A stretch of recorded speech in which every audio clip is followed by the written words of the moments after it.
You were at Lambeau. It was a very cool scene, winning the game, knocking the Packers out the playoffs. You were also obviously at the Brad Holmes press conference yesterday. What do you think of what he had to say? Not that you always taught me better than anybody. You don't take what people have to say, verbatim as fact. I thought he was really good yesterday, and I think we should be positive. Oh, for sure. And, I was talking to our buddy Rieger, Jeff Rieger. Yeah. From the John Rieger show. He sort of forlornly afterwards, and I'm not outing him because he was being funny, but he said, I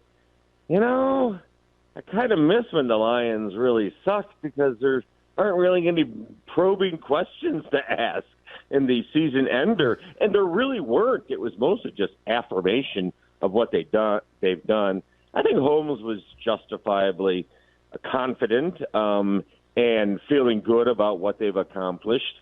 Really, his eyes really lit up when he started talking about, people asked about what's it like when you see your draft picks come to fruition, like Malcolm Rodriguez or whatever. And he did enjoy that.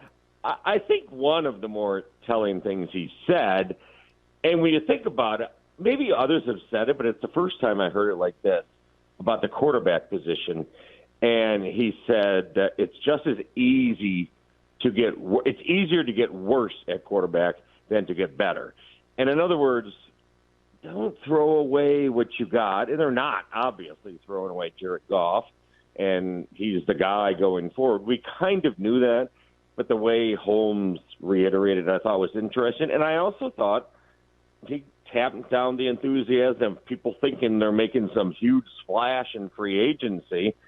They've kind of shrewdly, I think, avoided any of those big, bad contracts, and I'm not sure there's anybody out there that would be worth a big splash right now for how the Lions are constructed. Well, but he also said, on the way back, he got excited about the fact that they can now go out and acquire players. They can go out and add players to the roster. What's the best way, and how aggressive do you actually want them to be in free agency? See, I don't want them to be that aggressive. There are, for instance, if there's, and I don't know, I haven't scoured the list, if there's a veteran cornerback that's out there, you'd look at that. But to me, when he's talking about getting excited about, I think he's looking at all the draft capital and how he can move around in the draft. He did it last year, used the Rams' other first-round pick and packaged it and moved up to get Jameson Williams. Now, I still think that's going to work out fine, but, we'll need to see more out of him next year. I think that's what he's thinking about, maneuvering and collecting players and putting draft picks. They've got 2 1s and 2 2s, and you could move all over the place.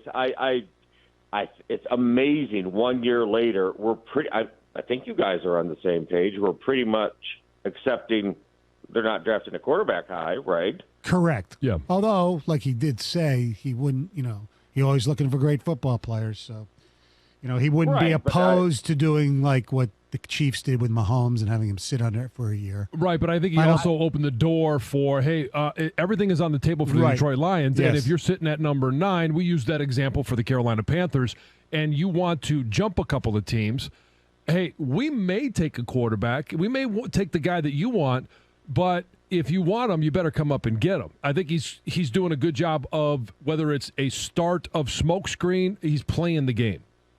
Well, he is, but also the Lions' obvious and ringing endorsement of Goff makes it seem to other teams, I would think, unlikely that they would even think of a quarterback that high. But why not? I mean, who's quarterbacking a team in the playoffs and was the last pick in the draft last year? Yeah. Is Brock Purdy. And I'm not saying, okay, wait till the last pick and get a quarterback, but I'm saying I think Holmes plays the draft game very well, and he left open the possibility, I think, of grabbing a quarterback later in the draft. And why not? He'll be. I think he'll be too old by the time he enters the draft, won't he? What is he, 25, 26? Yeah, I know. No. Well, maybe, whatever. He's a little short. I'm not big on the short quarterbacks. Odd. I mean, no, it's not odd. Kyler Murray, I've always been anti-Kyler Murray. Bryce Young's short. I agree, and that's the issue I have with Bryce Young, and not that the Lions will be in any position to make that a possibility. When you look at the Detroit Lions, where and Stoney asked this question, and I'll ask it to you. Uh-oh. Where can they do the most good? Where do they need to focus the majority of their attention or the bulk of their assets to improve upon what they did this year going into next year?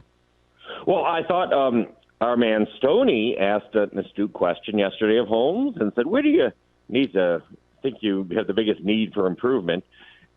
And I believe Brad Holmes said, well, we did rank 32nd in the league in defense. Yeah. In defense. Yeah.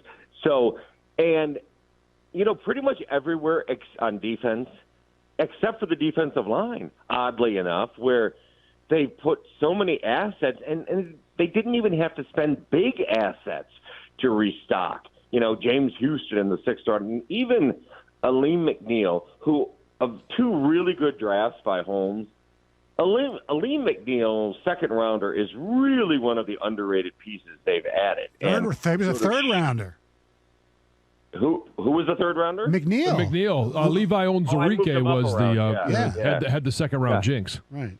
Right. Levi was the 2nd rounder, who, again, we'll see what happens if he can come back from his injury. But unbelievably, really, when you think about it, going back to the start of the season, when everybody was running and throwing and everything on that defense, that defensive line, would you call the defensive line now a plus position for them across the board with their pass rushers? Pass rushers, yes. I still think they need help. I think McNeil needs a little help, unless they're going to bring back Buggs, who played great on Sunday, and Benito Jones and people like that. Or they can solidify some depth. Right now, if you get one of those guys hurt, it's a big hit. Right, absolutely.